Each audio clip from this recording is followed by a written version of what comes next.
ಓಂ ಹ್ರೀಂ ಪ್ರತ್ಯಂಗಿರಾಯೇ ನಮಃ. ಪ್ರತ್ಯಂಗಿರ ಆಸ್ಟ್ರಾಲಜಿ ಮತ್ತು ವಾಸ್ತು ಚಾನಲ್ ವೀಕ್ಷಣೆಯನ್ನು ಮಾಡ್ತಾ ಇರ್ತಕ್ಕಂಥ ಪ್ರತಿಯೊಬ್ಬ ವೀಕ್ಷಕ ಬಂಧುಗಳಿಗೆ ಮನಸ್ಫೂರ್ತಿಯಾಗಿ ಕೃತಜ್ಞತೆಯನ್ನು ತಿಳಿಸಲಿಕ್ಕೆ ಇಷ್ಟವನ್ನು ಪಡ್ತೀನಿ. ನಮ್ಮ ಪ್ರತ್ಯಂಗಿರ ಆಸ್ಟ್ರಾಲಜಿ ವಾಸ್ತು ಚಾನಲ್ನ ಸಬ್ಸ್ಕ್ರೈಬ್ ಮಾಡ್ಕೊಳ್ಳಿ, ಲೈಕ್ ಮಾಡಿ, ತಮ್ಮ ವಿಚಾರಧಾರೆಗಳನ್ನು ಕಮೆಂಟ್ನ ಮೂಲಕ ತಿಳಿಸಿ ಅಂತ ಹೇಳ್ತಾ ನೇರವಾಗಿ ವಿಚಾರಕ್ಕೆ ಬಂದುಬಿಡ್ತೀನಿ. ಇವತ್ತಿನ ವಿಷಯ ವಸ್ತು ಎಕ್ಕ ವಿವಾಹ, ಕುಂಭ ವಿವಾಹ, ಕದಲಿ ವಿವಾಹ, ಈ ಮೂರು ರೀತಿಯ ವಿವಾಹಗಳ ಬಗ್ಗೆ ತಿಳಿಸ್ಕೊಡ್ಲಿಕ್ಕೆ ಇಚ್ಛಿಸ್ತೀನಿ. ಏನಿದು ಎಕ್ಕ ವಿವಾಹ, ಏನಿದು ಕುಂಭ ವಿವಾಹ, ಏನಿದು ಕದಲಿ ವಿವಾಹ ಅನ್ನೋ ಒಂದು ಪ್ರಶ್ನೆ ನಿಮಗೆ ಮೂಡ್ಬೋದು. ಯಾರ ಜಾತಕದಲ್ಲಿ ದ್ವಿಕಳತ್ರ ಯೋಗ ಇರುತ್ತೆ, ಯಾರ ಜಾತಕದಲ್ಲಿ ಎರಡೆರಡು ಮದುವೆ ಅವಕಾಶಗಳಿರ್ತವೆ, ಅಂತಹ ಸಮಸ್ಯೆಯನ್ನು ನಿವಾರಣೆ ಮಾಡೋದಕ್ಕೋಸ್ಕರ ಎಕ್ಕ ವಿವಾಹವನ್ನು, ಕದಲಿ ವಿವಾಹವನ್ನು, ಕುಂಭ ವಿವಾಹವನ್ನು ನಮ್ಮ ಜ್ಯೋತಿಷ್ಶಾಸ್ತ್ರ ರೀತಿಯಲ್ಲಿ ಸಲಹೆಯನ್ನು ಕೊಡ್ತಾರೆ. ಈ ಒಂದು ಎಕ್ಕ ವಿವಾಹ, ಕುಂಭ ವಿವಾಹ, ಕದಲಿ ವಿವಾಹವನ್ನು ಮಾಡ್ಕೊಳ್ಳೋದ್ರಿಂದ ಆ ದ್ವಿಕಳತ್ರ ದೋಷ ನಿವಾರಣೆ ಆಗುತ್ತಾ ಅಂತ ಒಂದು ಪ್ರಶ್ನೆಯೂ ಸಹ ಮಾಡ್ಬೋದು. ಆ ಪ್ರಶ್ನೆ ಮಾಡೋದಕ್ಕಿಂತ ಮೊದಲು ಯಾವ ಯಾವ ಗ್ರಹಗಳಿಂದ ಈ ಒಂದು ದ್ವಿಕಳತ್ರ ಯೋಗ ಉಂಟಾಗ್ತದೆ, ಆ ದ್ವಿಕಳತ್ರ ಯೋಗದಿಂದ ಏನೇನು ಸಮಸ್ಯೆಗಳು ಉಂಟಾಗಬಹುದು ಅಂತ ನಾವು ನೇರವಾಗಿ ವಿಚಾರಕ್ಕೆ ಬಂದು ತಿಳ್ಕೊಳ್ಳೋಣ.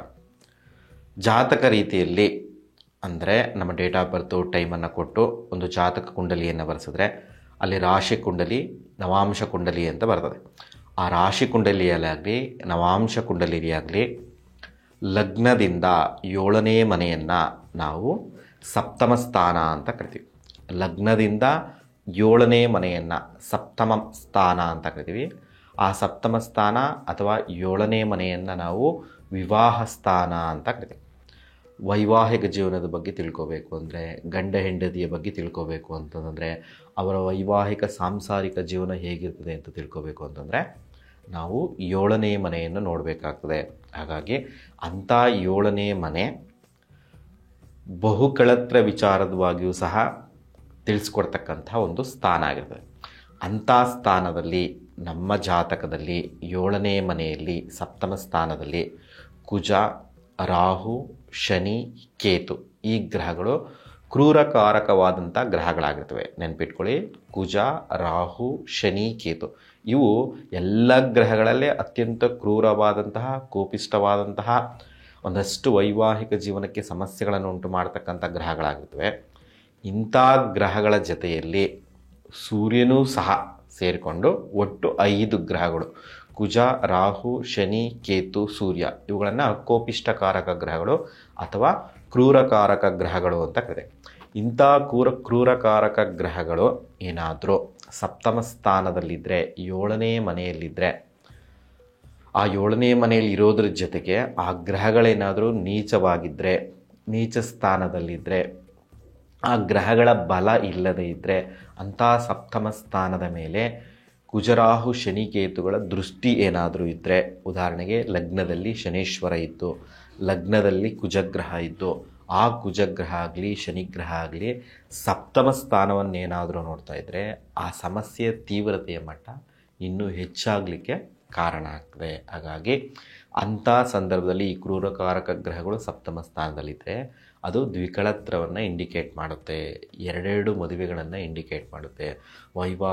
ವೈವಾಹಿಕ ಜೀವನದಲ್ಲಿ ಒಂದಷ್ಟು ಮನಸ್ತಾಪ, ಕೋಪ, ಭಿನ್ನಾಭಿಪ್ರಾಯಗಳನ್ನು ಎದುರಿಸಿ ಒಂದು ಡೈವರ್ಸ್ಗಾದರೂ ಹೋಗ್ಬೋದು, ಅಥವಾ ಆ ವೈವಾಹಿಕ ಜೀವನದ ಮಧ್ಯಭಾಗದಲ್ಲೇ ಪ್ರಾಣನೂ ಹೋಗಿ 2ನೇ ಮದುವೆಗೆ ಮೂವ್ ಆಗ್ತಕ್ಕಂಥ ಸಂದರ್ಭಗಳು ಸಹ ಬರ್ಬೋದು.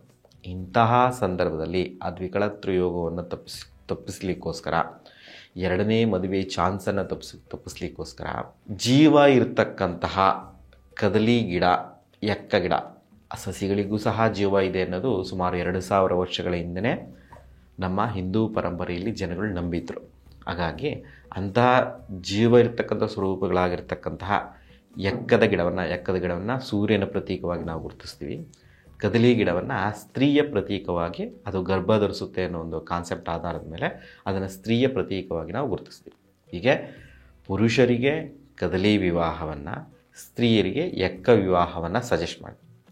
ಹೇಗೆ ಇದ್ರ ಪ್ರೊಸೀಜರು ಹೇಗೆ ಮಾಡಬೇಕು ಅಂತಂದರೆ, ಒಂದು ನವಗ್ರಹ ಶಾಂತಿಯನ್ನು ಮಾಡಿಸಿ, ಒಂದು ಮದುವೆ ಹೇಗೆ ಮಾಡ್ತಾರೋ ಹಾಗೆ ಧಾರಾ ಕಳಶವನ್ನು ಹೂಡಿ ಆ ಧಾರಾ ಕಳಶಕ್ಕೆ ಮತ್ತು ನವಗ್ರಹಗಳಿಗೆ ಮಹಾಮೃತ್ಯುಂಜನಿಗೆ ಎಲ್ಲ ರೀತಿಯ ಪೂಜಾ ಕೈಂಕರ್ಯಗಳನ್ನು ಶಾಸ್ತ್ರೋಕ್ತವಾಗಿ ಮಾಡಿ ಒಂದು ಮದುವೆಯಲ್ಲಿ ಹೇಗೆ ವಧುವಿನ ಕಡೆಯವರು ವರನ ಕಡೆಗೆ ಧಾರೆಯನ್ನು ಏರ್ಕೊಡ್ತಾರೆ ಅದೇ ರೀತಿಯಲ್ಲಿ ಧಾರಾ ಕಾರ್ಯವನ್ನು ಮಾಡಿ ತಾಳಿಯನ್ನು ಪುರುಷನಿಂದ ಗಂಡಿನಿಂದ ಬಾಳೆ ಗಿಡಕ್ಕೆ ಕಟ್ಟಿಸೋದ್ರ ಮೂಲಕ ವಿವಾಹ ಆಯಿತು ಅನ್ನೋ ಒಂದು ಕಲ್ಪನೆಯಲ್ಲಿ ಆ ಬಾಳೆ ಗಿಡವನ್ನು ಕಟ್ ಮಾಡಿಬಿಡ್ತಾರೆ.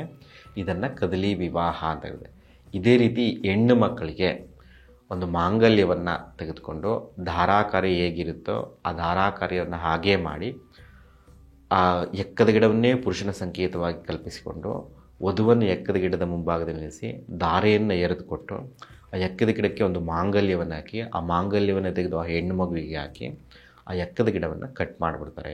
ಆವಾಗ ಅವ್ರಿಗಿರ್ತಕ್ಕಂತಹ 2 ವಿವಾಹ ಯೋಗಗಳು ಆ ಯೋಗ ನಿವಾರಣೆ ಆಗಿ, ಅಂದರೆ ಆಲ್ರೆಡಿ ಒಂದು ಸತಿ ಮ್ಯಾರೇಜ್ ಆಗಿದೆ, ಎಕ್ಕದ ಗಿಡದ ಜೊತೆ ಆಗಲಿ ಕದಲಿ ಗಿಡದ ಜೊತೆ ಆಗಲಿ ಮುಂದಿನ ಜೀವನ ತಾವು ಯಾರು ಮದುವೆ ಆಗ್ತಾರೋ ಅವ್ರ ಜೊತೆಲಿ ಸಾಂಸಾರಿಕ ಜೀವನ ಉತ್ತಮವಾಗಿರುತ್ತೆ ಅನ್ನೋ ಒಂದು ಕಲ್ಪನೆ ಆಧಾರದ ಮೇಲೆ ಎಕ್ಕ ವಿವಾಹ ಮತ್ತು ಕದಲಿ ವಿವಾಹವನ್ನು ನೆರವೇರಿಸ್ತೇವೆ. ಇದೇ ರೀತಿಯಲ್ಲಿ ಸಪ್ತಮ ಸ್ಥಾನದಲ್ಲಿ ಕುಜರಾಹು ಶನಿ ಕೇತುಗಳು ಸೂರ್ಯರೇನಾದರೂ ಸ್ಥಿತರಾಗಿದ್ದರೆ ಆ ದೋಷವನ್ನು ನಿವಾರಣೆ ಮಾಡಿಕೊಳ್ಳಿಕ್ಕೆ ಉತ್ತರ ಭಾರತದಲ್ಲಿ ಅತಿ ಹೆಚ್ಚಿನ ಪ್ರಮಾಣದಲ್ಲಿ ಕುಂಭ ವಿವಾಹ ಅಂತ ಮಾಡ್ತಾರೆ. ಏನು ಈ ಕುಂಭ ವಿವಾಹದ ವಿಶೇಷ ಅಂತಂದರೆ, ಒಂದು ಮಡಿಕೆಯನ್ನು ತಗೊಬಂದು ಆ ಮಡಿಕೆಯಲ್ಲಿ ಶ್ರೀಮನ್ನಾರಾಯಣರ ವಿಗ್ರಹವನ್ನಿಟ್ಟು ಕಲಶವನ್ನು ಜೋಡಿಸಿ ಆ ಮಡಿಕೆಗೆ ಪಂಚೆಯನ್ನು ಹೊಡಿಸಿ ಆ ಮಡಿಕೆಗೆ ಬೇಕಾದಂಥ ಆಭರಣಗಳನ್ನು ಉಡಿಸಿ ಶ್ರೀಮನ್ನಾರಾಯಣರಿಗೆ ಆ ವಧುವನ್ನು ಕೊಟ್ಟು ವಿವಾಹವನ್ನು ಮಾಡ್ತಿದ್ದೀವಿ ಅನ್ನೋ ಒಂದು ಕಲ್ಪನೆಯ ಆಧಾರದ ಮೇಲೆ ಆ ಕುಂಭದಲ್ಲಿರ್ತಕ್ಕಂಥ ನಾರಾಯಣರಿಗೆ ನಮ್ಮ ಹೆಣ್ಣು ಮಗುವನ್ನು ನಾವು ವಿವಾಹವನ್ನು ಮಾಡಿಕೊಡ್ತಾ ಇದ್ದೀವಿ ಅನ್ನೋ ಒಂದು ಕಾನ್ಸೆಪ್ಟ್ ಆಧಾರದ ಮೇಲೆ ಆ ಕುಂಭಕ್ಕೆ ಒಂದು ಮಾಂಗಲ್ಯವನ್ನು ಹಾಕಿ ಮಾಂಗಲ್ಯ ಪೂಜೆಯನ್ನು ಮಾಡಿ ಶ್ರೀಮನ್ನಾರಾಯಣರಿಗೆ ಧಾರೆಯನ್ನು ಎರೆದು ಕೊಡೋದ್ರ ಮೂಲಕ ಆ ಕುಂಭಕ್ಕೆ ಹಾಕಿರ್ತಕ್ಕಂಥ ಮಾಂಗಲ್ಯವನ್ನು ಆ ಹೆಣ್ಣು ಮಗುವಿಗೆ ಹಾಕಿ ವಿವಾಹ ಆಗಿದೆ ಅನ್ನೋ ಒಂದು ಕಾನ್ಸೆಪ್ಟ್ ಆಧಾರದ ಮೇಲೆ ಆ ಕುಂಭವನ್ನು ಒಡೆದಾಕ್ಬಿಡ್ತಾರೆ. ಮತ್ತು ಆ ಕುಂಭದಲ್ಲಿರ್ತಕ್ಕಂಥ ನೀರನ್ನಾಗಲಿ ಆ ಕುಂಭದಲ್ಲಿರ್ತಕ್ಕಂಥ ನಾರಾಯಣನಾಗಲಿ ತಗೊಂಡೋಗಿ ಎಲ್ಲಿಯಾದರೂ ಹರಿತಾ ಇರ್ತಕ್ಕಂಥ ನೀರಲ್ಲಿ ಬಿಡೋದ್ರಿಂದ ಆಕೆಗಿರ್ತಕ್ಕಂಥ ದ್ವಿಕಳತ್ರ ಯೋಗ ನಿವಾರಣೆಯಾಗಿದೆ ಅನ್ನೋ ಒಂದು ಕಾನ್ಸೆಪ್ಟ್ ಆಧಾರದ ಮೇಲೆ ಕುಂಭ ವಿವಾಹವನ್ನು ಮಾಡ್ತಾರೆ. ಅಂದರೆ ಆ ಹೆಣ್ಣು ಮಗುವನ್ನು ನೇರವಾಗಿ ನಾರಾಯಣನಿಗೆ ಮದುವೆಯನ್ನು ಮಾಡಿಕೊಡ್ತಾ ಇದ್ವಿ. ನಾರಾಯಣನಿಗೆ ಮದುವೆಯನ್ನು ಮಾಡಿಕೊಡ್ತಾ ಇರೋದ್ರಿಂದ ಮೊದಲನೇ ವಿವಾಹ ಆಗಿದೆ. ಮುಂದೆ ಬರ್ತಕ್ಕಂಥ ವೈವಾಹಿಕ ಜೀವನ ಆ ದ್ವಿಕಳತ್ರ ಯೋಗವನ್ನು ನಿವಾರಣೆಯನ್ನು ಮಾಡಿಕೊಂಡು ಉತ್ತಮವಾದಂಥ ವೈವಾಹಿಕ ಜೀವನವನ್ನು ಪಡ್ಕೊತಾರೆ ಅನ್ನೋ ಒಂದು ಕಾನ್ಸೆಪ್ಟ್ ಆಧಾರದ ಮೇಲೆ ದ್ವಿಕಳತ್ರ ಯೋಗ ನಿವಾರಣೆಗೋಸ್ಕರ ಕುಂಭ ವಿವಾಹವನ್ನು ಆಚರಿಸ್ತಾರೆ. ಹೀಗೆ ಕದಲಿ ವಿವಾಹ, ಎಕ್ಕ ವಿವಾಹ, ಕುಂಭ ವಿವಾಹ ಈ 3 ವಿವಾಹ ಕಾರ್ಯಗಳು ಸಹ ದ್ವಿಕಳತ್ರ ಯೋಗ ನಿವಾರಣೆಗೋಸ್ಕರ 2ನೇ ಮದುವೆಯನ್ನು ನಿವಾರಣೆಯನ್ನು ಮಾಡ್ಕೊಳ್ಳೋದಕ್ಕೋಸ್ಕರ ಈ 3 ರೀತಿ ವಿವಾಹ ಕಾರ್ಯಗಳನ್ನು ಮಾಡ್ತಾರೆ. ಅದರಲ್ಲಿ ಕುಂಭ ವಿವಾಹ ಉತ್ತರ ಭಾರತದಲ್ಲಿ ಹೆಚ್ಚು ಪ್ರಾಶಸ್ತ್ಯವನ್ನು ಪಡ್ಕೊಂಡಿದ್ದು, ನಮ್ಮ ದಕ್ಷಿಣ ಭಾರತದಲ್ಲಿ ತಮಿಳುನಾಡು, ಆಂಧ್ರ ಪ್ರದೇಶ ಈ ಭಾಗದಲ್ಲಿ ಕಂಡುಬರುತ್ತೆ. ಬಿಟ್ಟರೆ ನಮ್ಮ ಕರ್ನಾಟಕದಲ್ಲಿ ಸಂಪೂರ್ಣವಾಗಿ ಎಕ್ಕ ವಿವಾಹ ಆಗಲಿ ಕದಲಿ ವಿವಾಹ ಅಲ್ಲೇ ಪ್ರಾಶಸ್ತ್ಯದಲ್ಲಿರೋದು. ಏನಕ್ಕೆ ಅಂದರೆ ಅವುಗಳಿಗೆ ಜೀವ ಇರ್ತದೆ.